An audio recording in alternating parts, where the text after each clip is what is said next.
தமிழகத்தில் அறிவிக்கப்படாத மின்வெட்டு நிலவுவதாக எதிர்க்கட்சித் தலைவர் EPS புகார் தெரிவித்துள்ளார். திமுக ஆட்சிக்கு வரும்போதெல்லாம் தமிழகத்தில் மின்வெட்டு அதிகரிக்கும் எனவும் EPS தெரிவித்துள்ளார்.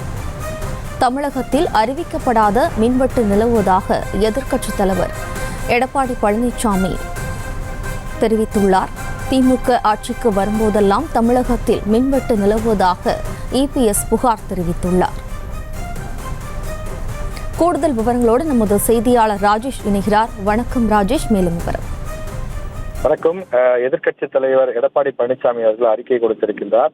அதில் 24 மணி நேரமும் மும்முனை மின்சாரம் வழங்காததால் விவசாய பயிர்கள் கடுமையாக பாதிக்கப்பட்டிருப்பதாகவும், குடிநீர் வழங்குவதில் குளறுபடி அலட்சியம் காட்டும் திமுக அரசுக்கு கடும் கண்டனம் என எடப்பாடி பழனிசாமி அவர்கள் அறிக்கை கொடுத்திருக்கிறார். திமுக எப்போதெல்லாம் ஆட்சிக்கு வருகிறதோ அப்போதெல்லாம் மின்வெட்டு என்பது எழுதப்படாத விதியாக இருக்கிறது எனவும், அதை நிரூபிக்கும் வகையில் தமிழகம் முழுவதும் அறிவிக்கப்படாத மின்வெட்டால் மக்கள் இந்த கோடை வெயிலில் கடும் அவஸ்தை வருவதாகவும் அவர் குறிப்பிட்டிருக்கிறார். கோடை காலத்தில் விவசாய பாசன பணிகளுக்கு நிலத்தடி நீரை மட்டுமே நம்பி இருக்கக்கூடிய லட்சக்கணக்கான விவசாய அந்த பாசன நிலங்கள் மின் மோட்டார்களை நம்பியுள்ளனர். அதிமுக அரசு தொடர்ந்து ஆட்சியில இருந்தபோது 2021ஆம் ஆண்டு ஏப்ரல் 1ஆம் தேதி முதல் 24 மணி நேரமும் மும்முனை மின்சாரத்தை வழங்கியது என்றும் அவர் குறிப்பிட்டிருக்கின்றார்.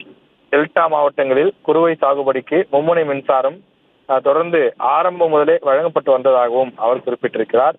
ஆனால் அதுபோன்ற நிலைகள் தற்போது இல்லை எனவும், திமுக அரசு இந்த விஷயத்தில் அலட்சியமாக செயல்படுவதாகவும் அவர் குற்றச்சாட்டை முன்வைத்திருக்கின்றார்.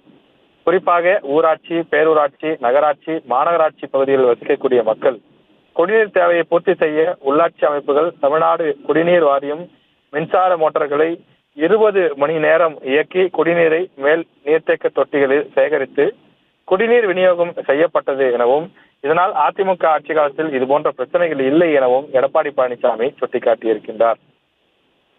மேலும் இந்த விஷயத்தில் திமுக அரசு தொடர்ந்து அலட்சியம் காட்டாமல் குடிநீருக்கு தடையின்றி 24 மணி நேரம் பெறவும், மும்முனை மின்சாரம் 24 மணி நேரம் பெறவும் தேவையான நடவடிக்கைகளை மேற்கொள்ள வேண்டும் என அவர் தமிழக அரசை வலியுறுத்தி கேட்டுக்கொள்வதாக தெரிவித்திருக்கிறார்.